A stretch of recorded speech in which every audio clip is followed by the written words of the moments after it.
पाक बहरिया ने अपनी शुजाअत, पामर्दी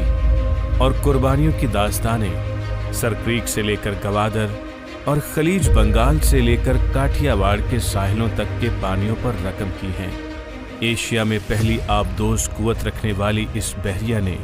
1965 की पाक भारत जंग में जहां अपनी सतह आब फोर्स के बल पे पहल करते हुए दुश्मन पर कारी ज़रब लगाई थी, वहां इसकी आबदोज गाजी की मौजूदगी ने जंग के तमाम अरसे में भारतीय बहरिया को बम्बई के मस्तकर ही में दुबक कर बैठे रहने पर मजबूर कर दिया था और खौफजदा भारतीय बहरिया खुले समंदर की हवाओं का मजा तक न चख सकी।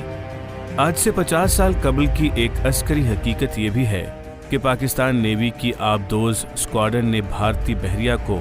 मक्कारी और बुज़दिलाना फरेब से जीती हुई जंग का लुत्फ उठाने से महरूम कर दिया था। दिसंबर की इस यखबस्ता रात में हंगोर मादरे वतन की हिफाजत के लिए तारीक पानियों में दुश्मन के इरादों का खोज लगाने के लिए आज़म सफ़र हुई। 9 दिसंबर की रात हंगोर दुश्मन के पानियों में मौजूद रहकर दुश्मन के इरादों पर नजर जमाए बैठी थी। तब सुनार पर दुश्मन के 2 जहाज किरपान और कुकरी निशानजद हुए, जो कि बम्बई से हंगोर ही को डिबोने के अहकामात लेकर निकले थे,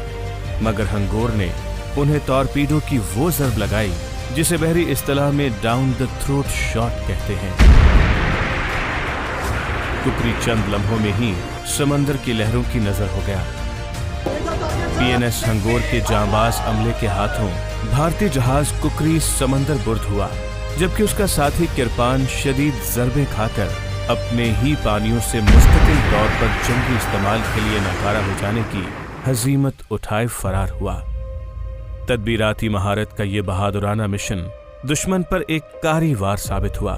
बल्कि कई दिन तक दुश्मन की तमाम वेस्टर्न कमांड के जहाज़ों और तैयारों की हंगोर का ताक़ुब करने की तमाम तर कोशिशें